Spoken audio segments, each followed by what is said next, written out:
जो घटना सामने आई है किसी भी सभ्य समाज के लिए ये शर्मसार करने वाली घटना। प्रधानमंत्री उसी वीडियो की बात करें दोस्तों जो वीडियो पूरे भारत देश में वायरल हुआ है। उनके मुख्यमंत्री दावा करते हैं कि चीजें जल्दी नियंत्रण में आ जाएंगी, लेकिन हुआ क्या? ऐसी तस्वीर सामने आई जिसने हर किसी के सामने एक सवाल खड़ा किया। इस सवाल का जवाब सरकार को देना होगा। जहाँ पर दोस्तों दो महिलाओं के साथ बहुत ज्यादा बदतमीजी की गई है, बदसलूकी की गई है और उनको मोलेस्ट किया गया और उनके साथ गैंग रेप भी किया गया है। लेकिन ये वीडियो की न्यूज तो आप लोग तक पहुंची गई होगी दोस्तों, लेकिन ये फेक न्यूज की वजह से पहुंची ये वीडियो आप तक। कहना है कि ये शर्मसार करने वाली घटना एक फेक न्यूज फैलने की वजह। वहीं दूसरी तरफ द प्रिंट न्यूज का ये कहना था कि सारी न्यूज जो है फेक न्यूज है, और वहीं दूसरी तरफ एक उधर के लोगों का ये कहना था कि चुरा चांदपुर के केस का बदला है। और ये कहना था दोस्तों एक पीड़ित महिला ने जो कि द प्रिंट न्यूज के साथ बात करी। और कुछ महीने पहले दोस्तों जो है एक फेक फोटो बहुत तेजी से वायरल हो रहा है। Of a body wrapped in plastic, a young woman lying next to a suitcase. This photograph went viral in Manipur. इस फोटो के ऊपर देख सकते हैं एक चीज लिखा हुआ है कि जैसे ही बैठी महिला को गैंग रेप करके उसको हॉस्पिटल में लेके आया गया,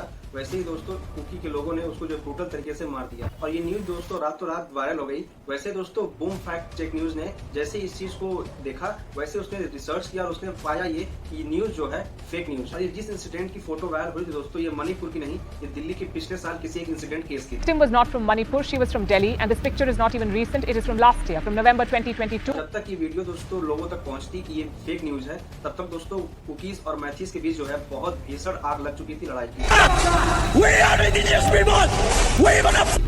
ऐसे ही केस में दोस्तों 15 साल के कुछ आदमियों ने जो कि एक कुकी महिला को पकड़ करके घसीट करके एक जंगल में ले जाके उसका गैंग रेप कर दिया। और रेप करने वाले लोगों का ये कहना था कि मेरे जातियों के साथ जो तुम्हारे जाति के लोगों ने किया है वही चीज हम भी तुम्हारे साथ करेंगे। और आदमियों के लिए ये रेप जो है एक बदला था। और फिर इन फ्यूचर जो है दो और महिलाओं को इसी तरह गैंग रेप करके उनको भी मार दिया। और फिर धीरे धीरे जो है इस तरफ और भी बहुत ज्यादा मणिपुर में ऐसे केसेस आने लगे। और इसी तरह जो है इसके अलावा मणिपुर में कई सारे दंगे फसाद हुए और बहुत सारे घर जला दिए गए और बहुत ज्यादा लोग जो है बेघर हो गए अपने उन घरों को। लोग का घर भी सब जलाया है, दुकान को भी। Yeah, I'm worried about my home. I'm worried that they would burn up our house. फिर ये वीडियो जैसे ही वायरल हुआ, कई लोग जो है इसकी निंदा और आलोचना करने लगे। और फिर ये चीज दोस्तों केवल पब्लिकली ही नहीं, पार्लियामेंट में भी ये चीजें होंगी। और फिर इसी चीज को देखते हुए पार्लियामेंट में जो है प्रधानमंत्री नरेंद्र मोदी जी ने भी पब्लिक स्टेटमेंट दिया। लेकिन आप लोगों को पता है पब्लिक स्टेटमेंट से बहुत लोग खुश नहीं थे। बात पर वो कहते हैं कि उनका दिल दुख से भरा और क्रोध है, और उसके बाद वो छत्तीसगढ़ और राजस्थान पर घिनौनी गंदी राजनीति करने लगते हैं। शर्म आनी चाहिए मोदी जी आप। ये वीडियो वायरल होते ही लोगों का ये कहना था कि मोदी जी ने अपनी स्टेटमेंट तब दी जब 80 दिन बीत गए। तब 80 दिन बीतने के बाद मोदी जी की पहली स्टेटमेंट आती है। मोदी जी इतने दिन से कहा। और मणिपुर में ये चीजें वायरल हुई 3 मई 2023 को, और 70 दिन बाद 19 जुलाई 2023 को भी ये चीजें थमी नहीं। और इसी दौरान नरेंद्र मोदी जी जो है अपने भारत देश के लिए बहुत सी चीजें की हैं, जैसे कि जाना नहीं तो कहीं हार के। लेकिन मणिपुर के ऊपर जो है प्रधानमंत्री नरेंद्र मोदी जी का कोई भी रिस्पांस नहीं रहा। वहीं शबाना आजमी का केवल एक एक्सीडेंट क्या हो गया, वहीं पे नरेंद्र मोदी जी जो है ट्वीट करके प्रे कर रहे हैं। और वहीं मणिपुर के एथलीट्स भी जब कई सारे मेडल्स जीते तब वहां पर भी उन्होंने ट्वीट करके ये चीज को दिखाया। लेकिन अब क्या है कि अब हम लोग सारी रिस्पांसिबिलिटी और सब कुछ जो है प्रधानमंत्री नरेंद्र मोदी के ऊपर तो डाल नहीं सकते हैं। लेकिन अब इस वीडियो की बात करेंगे तो ये वीडियो कल की या परसों की या पिछले महीने की नहीं है। ये वीडियो है आज से 77 दिन पहले। और उसी समय जो है कुछ लोगों ने जो है ये रिपोर्ट भी लिखवाई थी जाकर के पुलिस में, लेकिन पुलिस और वहाँ की सरकार जो है कोई भी एक्शन नहीं ली। लेकिन जैसे ही ये वीडियो वायरल हुआ पूरे इंडिया में, तब उन्होंने जाके एक एक्शन, एक कदम उठाया। मणिपुर जल रहा है दोस्तों, क्यों? किसकी रिस्पॉन्सिबिलिटी है? गवर्नमेंट की, कोर्ट की, मीडिया की, आर्मी की, या फिर वहाँ की स्टेट गवर्नमेंट की, या फिर वहाँ के जो आर्मी और पुलिस है उनकी? आइए बताता हूँ दोस्तों आज के इस वीडियो में मणिपुर की असली सच्चाई क्या है और इसका जिम्मेदार कौन। 2023 that the first incident of violence was reported. सरकारी आंकड़ों के मुताबिक प्रदेश में 250 से ज्यादा चर्च और करीब 2000 कुकी घर निशाना बने। सिविल वॉर भी है और गवर्नमेंट के साथ भी है, ये क्लियरली बोलता हूँ। हफ्तों तक चली वायलेंस है, इसमें घर बर्बाद हो गए हैं, लोग बाग उजड़ गए हैं, गांव के गांव तबाह हो गए हैं। There is no change in the situation in the Violence in the hills because someone has come to attack villages in the hills. दोनों का जो डैमेज हुआ है ये सब के लिए, हम सब के लिए दुख की बात है।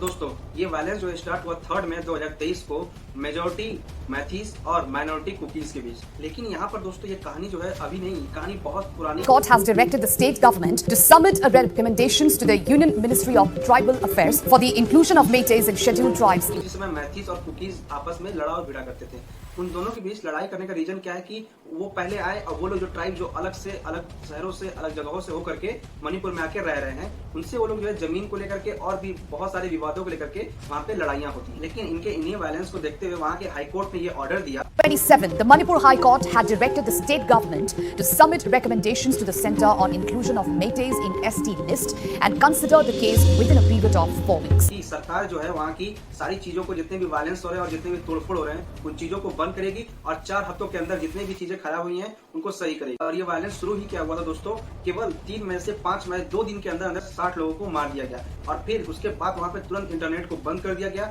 और सेक्शन 144 को लागू कर दिया गया। Section 144 of the CRPC has been imposed in several districts. और फिर ये वायलेंस जैसे ही चलता रहता है, मिड में दोस्तों सुप्रीम कोर्ट इस चीज में एंट्री होती है। सुप्रीम कोर्ट का ये कहना रहता है कि आपको इस ऑर्डर को देने की क्या जरूरत। सुप्रीम कोर्ट के चीफ जस्टिस का ये कहना है कि अब हमें बहुत जरूरत है इस केस में इंटरवीन करने की। और वहीं सुप्रीम कोर्ट के चीफ जस्टिस का ये भी कहना था कि मणिपुर के हाई कोर्ट के जो ऑर्डर है वो पिछले सुप्रीम कोर्ट के ऑर्डर के भी खिलाफ है, तो इस चीज को कैंसिल कर दिया जाता है। लेकिन मणिपुर के हाई कोर्ट का ऑर्डर जो है कैंसिल नहीं होता है, वो लोग जो है अपनी इन चीजों को कैंसिल नहीं करते हैं और इन चीजों को और भी तेजी से बढ़ने देते हैं और धीरे धीरे डैमेज और वायलेंस जो है और भी तेजी से बढ़ने लगता है।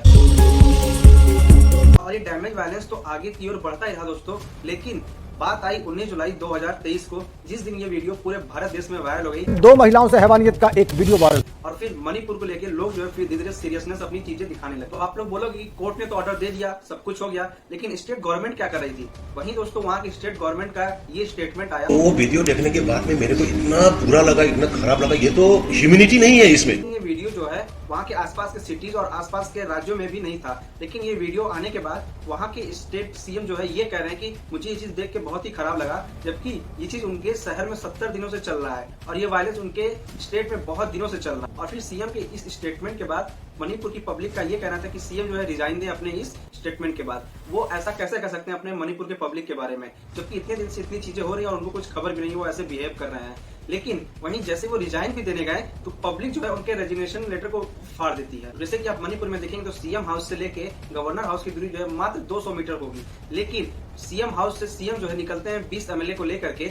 और आप जानते हैं कि अपने इंडिया में नेताओं लोगों का जो है ड्रामे की कमी नहीं है, और यदि अगर बेस्ट ड्रामेबाज का भी रोल अगर अवार्ड मिलने लगे तो पब्लिक को पता है किसको अवार्ड देना है। लेकिन अगर आप टॉपिक की बात करें यहाँ पे, तो मणिपुर के लिए जैसे ही वो लोग निकलते हैं, रास्ते में जाते ही आगे 20 एमएलए के साथ उनको जो है पब्लिक जो है घेर लेती है। और फिर वहाँ भीड़ लगने के बाद जैसे ही महिलाओं ने उनको घेर लिया चारों तरफ से, गवर्नर को भी घेर लिया और रेजिग्नेशन लेटर जैसे ही गवर्नर के हाथ में पहुंचा, महिलाओं ने उनसे छीन करके उस रेजिग्नेशन लेटर को फाड़ दिया। ये भी खबर मिला है कि बीरेन्द्र सिंह ऑनरेबल सीएम वो रिजाइन करने वाले एंड हमें वो नहीं चाहिए, we want him as a CM. और फिर इस सारा ड्रामा होने के बाद वहाँ के सीएम जो है वापस अपने घर पर चले गए और वापस घर पर जाते उन्होंने ये कहा कि मैं जो है रिजाइन नहीं दूंगा। At this crucial juncture, I wish to clarify that I will not be resigning from the post of Chief Minister. ये सारी चीजें अब तक जो आपने सुनी, ये अब ये ड्रामा था या फिर हकीकत थी? अब ये मैं दोस्तों आपके ऊपर छोड़ता हूँ, आप नीचे कमेंट करके जरूर बताइए ये ड्रामा है या फिर हकीकत। और आगे अगर देखें तो अगर हम लोग अगर डिबेट करने पे आ जाएं कि अगर 2 लोग अगर डिबेट कर रहे हैं इस चीज को लेकर के, अगर आपके शहर में या आपके स्टेट में यदि अगर वायलेंस हो रहा है और इतने आग लग रही है, इतनी चीजें खराब हो रही हैं, तो जिम्मेदारी किसकी बनती है? स्टेट गवर्नमेंट की या फिर किसी अदर स्टेट्स की? Such a case, any central government would have dismissed the state government and put the state under president's rule. That hasn't happened. और मणिपुर के कुछ लोगों का ये भी कहना है कि सीएम जो है मैती कास्ट से बिलोंग करते हैं, इसलिए वो इस वायलेंस को नहीं रोक रहे हैं। अब क्या है कि वहाँ पे उनको कोई दबाव नहीं डाल रहा है कि आप ये रिजाइन करिए। दबाव डालने का काम केवल वहाँ के लोकल्स और मीडिया का है, इसलिए वो जो है रिजाइन करने पे आ गए थे। लेकिन और अब जो है ये वायलेंस जब स्टार्ट हुआ 3 मई 2023 को, तो कुकीज का ये कहना था कि सीएम जो है वो एक तरफा ही जो है अपने स्टेटमेंट को दे रहे हैं, वो जो है दोनों तरफ की चीजों को देख करके नहीं बोल रहे हैं। और समस्या और प्रॉब्लम ये है कि मणिपुर में जो है मेजोरिटी जो है सबसे ज्यादा वो जो है मैतीस की है, और असेंबली में भी 60-40 में अगर देखें तो 40 सीट्स जो है वो मैतीस की है और 20 सीट्स पे जो है वो कुकीज की है। लेकिन यहाँ पे कुकीज का ये भी कहना है कि मैतीस की जो है बहुत ज्यादा संख्या के कारण वहाँ पे उनकी लेजिस्लेटिव में उनकी पावर और उनके पास चीजें ज्यादा हैं, और इसी चीज को लेकर कुकीज का कहना है कि ये जो है बायस्ड है अपने इन स्टेटमेंट्स और अपनी इन चीजों को लेकर। और ये चीज जो है दोस्तों और भी ज्यादा वायलेंट हो गई जब वो जो है किसानों के खिलाफ कुछ एक ऐसी चीज बोल दी। Minister Biren Singh is going all out in his crackdown on drugs in the. और अब मणिपुर के सीएम का ये कहना था कि मणिपुर के हिली एरिया के जो किसान है वो जो है ड्रग्स बना रहे हैं और ये हिली एरिया में जो है कुकीज लोग रहते थे। और फिर इस ड्रग केस को देखते हुए वहाँ के लोगों के वहाँ के सीएम ने ये ऑर्डर दिया कि वहाँ के लोगों का घर जो है खाली करवा दी जाए और वहाँ के लोग बिना नोटिस दिए वहाँ के लोगों के घर को जो है खाली करवा दिया गया। और वहाँ के लोकल रिपोर्ट्स का ये कहना था कि यहाँ पे कोई भी ड्रग्स नहीं उगा रहा है और लोकल रिपोर्ट्स की माने तो वहाँ पे सरकार के पास कोई भी एविडेंस तक नहीं था कि यहाँ के किसान जो है ड्रग्स का खेती कर रहे हैं। इसी कारण दोस्तों बीजेपी के कुछ कुकी एमएलएज ने ये मांग करी कि सीएम को जो है उनके पद से जो है हटाया जाए। और मणिपुर के यूनियन मिनिस्टर राजकुमार रंजन जी का भी ये स्टेटमेंट है वहाँ की स्टेट गवर्नमेंट को लेकर के। Law and order condition in the state of Manipur is totally failure. क्योंकि इम्फाल में उनके घर को ही जला दिया गया,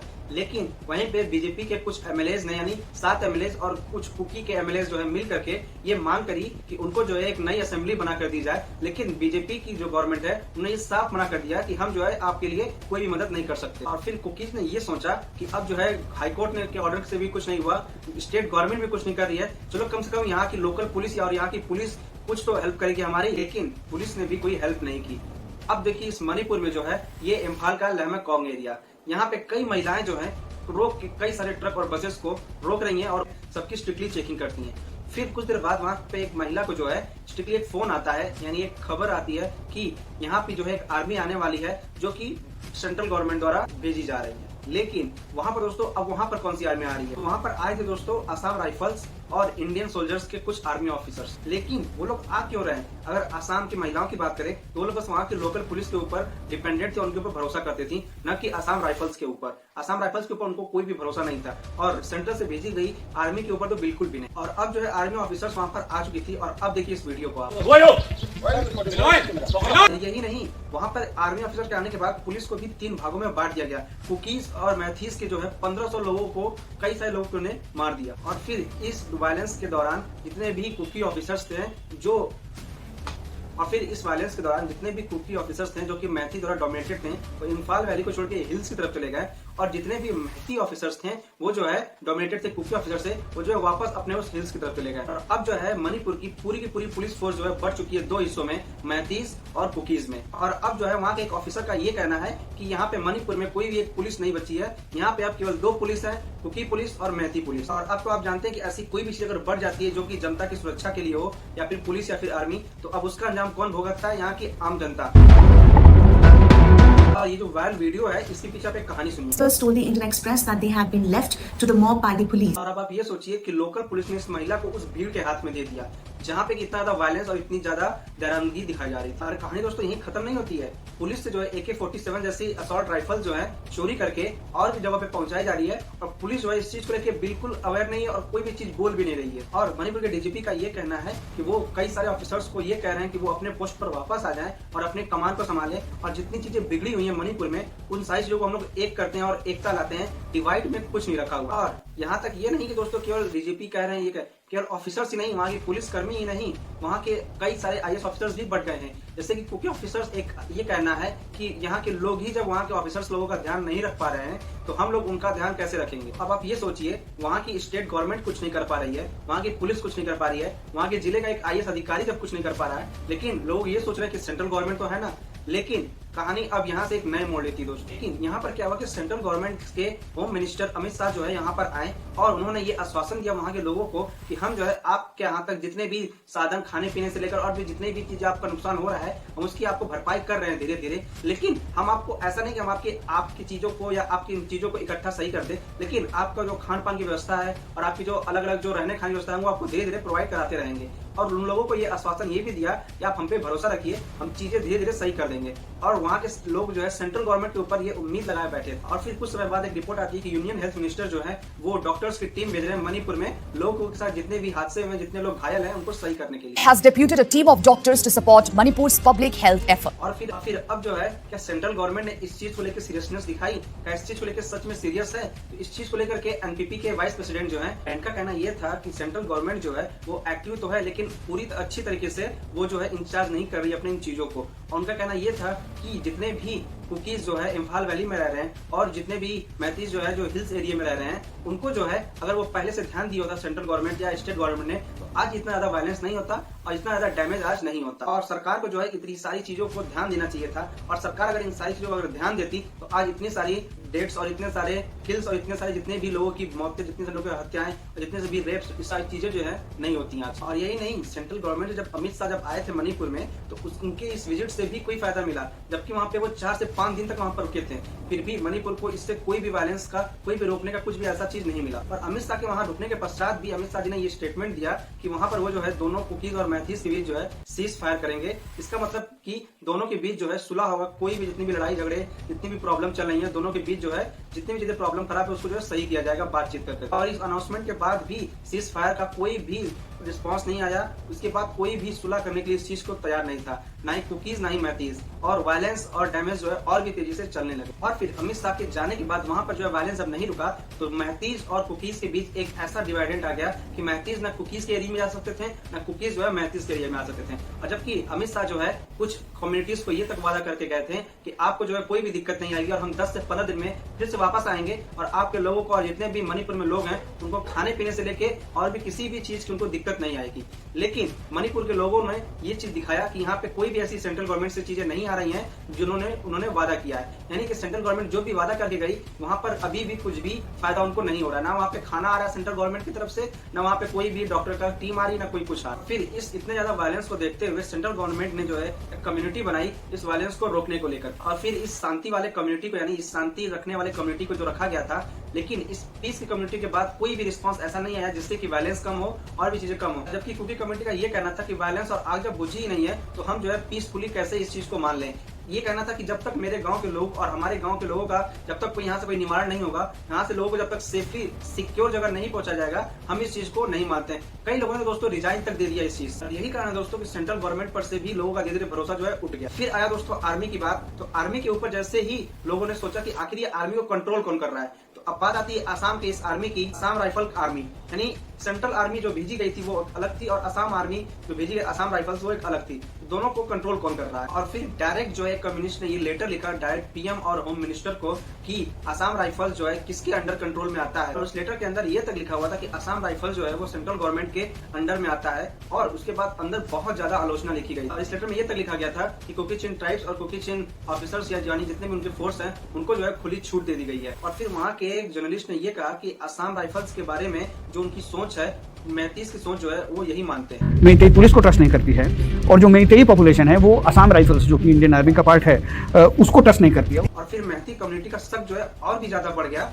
जब उन्होंने देखा कि कुकी मिलिटेंट्स में खाना मिला, वो भी किसका, आसाम मिलिटेंट लोगों का। और इसीलिए आसाम से 27 किलोमीटर दूर बिष्णुपुर में महिलाओं ने ये प्रोटेस्ट लगा लिया कि कोई भी आर्मी ऑफिसर्स, कोई भी आर्मी फोर्स जो है हमारे एरिया में नहीं आएगी। और फिर इसी प्रोटेस्ट के बीच एक महिला ने ये कहा कि सेंट्रल गवर्नमेंट के ऊपर मुझे कोई भरोसा नहीं और हम लोगों को भी कोई भरोसा नहीं सेंट्रल गवर्नमेंट के ऊपर, क्योंकि सेंट्रल गवर्नमेंट जो है वो कुकीज की साइड लेती है और उन्हीं को प्रोटेक्ट करती है, हमें प्रोटेक्ट नहीं कर रही है सेंट्रल गवर्नमेंट, और हम जो है यहाँ पे कोई भी आर्मी फोर्स को नहीं पास करने देंगे। यदि अगर देखा जाए दोस्तों तो न स्टेट गवर्नमेंट ने कुछ किया, न सेंट्रल गवर्नमेंट ने कुछ किया, न पुलिस फोर्स ने, न आर्मी फोर्स में। इस चीज को देखते हुए बीजेपी ने क्या कहा, और ये ट्वीट है बीजेपी के IT सेल के चीफ का। उनका ये कहना है कि ये जो वायलेंस डाला गया था ये कांग्रेस की जब वहाँ पावर थी, कांग्रेस की जब सत्ता थी तब वहाँ पर इस वायलेंस को उठाया गया था। लेकिन फिर उनका ये कहना है कि 2015 और 2017 के बीच जब कांग्रेस सरकार थी तब भी उस समय ये प्रोटेस्ट देखा गया था। 2015 में प्रोटेस्ट की बात करें तो मैतीज जो है ये चाहते थे कि इनर परमिट लाइन जो है सिस्टम जो है वो आ जाए, जिससे कि दोस्तों ये लाइन अगर बन जाती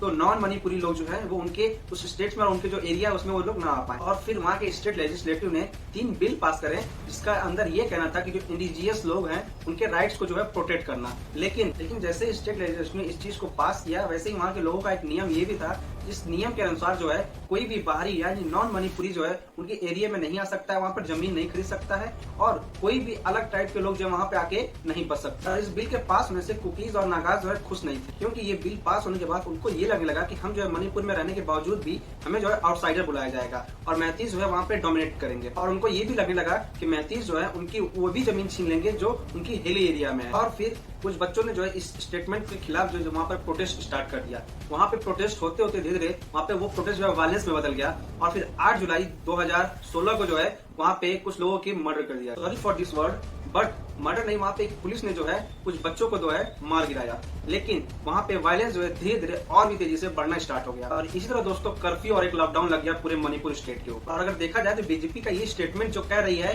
कि केवल हमारी ही सरकार में ये वायलेंस या इतनी सारी चीजें नहीं हो रही है, ये कांग्रेस की सरकार में भी हो रही थी, तो ये कहना गलत नहीं दोस्तों कि कांग्रेस सरकार जब थी तब भी इतना ज्यादा वायलेंट था और आज बीजेपी सरकार है तो भी यही वायलेंट। और ये कॉन्फ्लिक्ट जो है दोस्तों दोनों ट्राइब्स के बीच ये केवल आज स्टार्ट नहीं हुआ है, ये कई सालों पहले से स्टार्ट है। ये नहीं कि 2015 में स्टार्ट हुआ 2016 में बंद हो गया, नहीं, ये बहुत साल पुराना है। लेकिन इसका मतलब ये तो नहीं कि जो पुराने कॉन्फ्लिक्ट चल रहे हैं वो आज की सरकार सही ना करे। ये जिम्मेदारी सेंट्रल गवर्नमेंट और स्टेट गवर्नमेंट के ऊपर पूरी आती है। जो कॉन्फ्लिक्ट पुराने चल रहे हैं उसको हमें खत्म कर देना चाहिए आज के 2023 के हिसाब से। लेकिन यहाँ पर क्या है कि एक सरकार जो है दूसरी सरकार के ऊपर ब्लेम करती है कि पुरानी सरकार ने ये नहीं किया है, हमारी सरकार ये कर रही है। अगर आप यही करते रहोगे तो आगे आने वाले कॉन्फ्लिक्ट और भी ज्यादा बढ़ते चले जाएंगे। तो इससे क्या है कि लोगों के बीच जो है आपका भरोसा जो है धीरे धीरे टूटना स्टार्ट हो जाता है, क्योंकि आप जब पुराने कॉन्फ्लिक्ट्स नहीं सही करोगे और आप जो है एक दूसरे को ब्लेम करते रहोगे कि उस सरकार ने कुछ नहीं किया, मैं भी कुछ नहीं करूंगा, तो इससे जो है लोगों का भरोसा कैसे आपके ऊपर। वहाँ की लोकल रिपोर्ट्स की माने तो वहाँ के लोकल रिपोर्टर का ये कहना है कि सेंट्रल गवर्नमेंट जो है इस चीज में इन्वॉल्व भी नहीं होना चाह रही है। वो ये सोच ही नहीं रही है कि यहाँ पे क्या चल रहा है, उससे कोई मतलब ही नहीं है।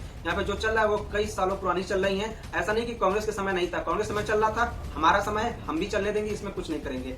लेकिन वहीं रिपोर्टर्स की ये तक कहना है कि यहाँ पे आसामी जो जितने भी आसामी राइफल्स और जितनी चीजें हैं वो लोग ये चाह रहे हैं कि उनका एक अलग स्टेट बने मणिपुर के अंदर ही, और पूरे मणिपुर जो है उनके अंडर में रहे। अगर जर्नलिस्ट के हिसाब से देखा जाए तो गवर्नमेंट जो है इस नई पॉलिसी का यूज किया डिवाइड एंड रूल, जिससे कि दोस्तों कुकीज और मैथी जो है उनको जो एक दूसरे के ऊपर लड़ाई करने से रोक लिया जाए और दोनों को जो है सरकार के ऊपर डिपेंडेंट होना पड़े। ये सारी चीजें जो है जर्नलिस्ट की एक थ्योरी ही है, और सेंट्रल गवर्नमेंट ऐसा कर रही कि नहीं कर रही है इसका एविडेंस जो है हम लोग के पास नहीं है अभी तक। लेकिन हाँ, एक चीज हम लोग जरूर कर सकते हैं कि सेंट्रल गवर्नमेंट जो है अपनी इस रिस्पॉन्सिबिलिटी को पूरी तरह से नहीं निभाई। वो अगर ब्लेम करने की बजाय अगर वो इस चीज पे काम की होती तो आज ये दिन मणिपुर लोगों को नहीं देखना पड़ता। और अगर बात करें चीजें संभालने की, इंडिया के पास है कोर्ट, स्टेट गवर्नमेंट और सेंट्रल गवर्नमेंट, और चौथा पिलर भी तो है मीडिया। ये लिस्ट है दोस्तों टोटल 102 जर्नलिस्ट की, जिन्होंने 12 जुलाई को एक स्टेटमेंट दिया, क्योंकि इन जर्नलिस्ट की बस एक ही मांग थी, मणिपुर जो है न्यूज में बस बना रहे।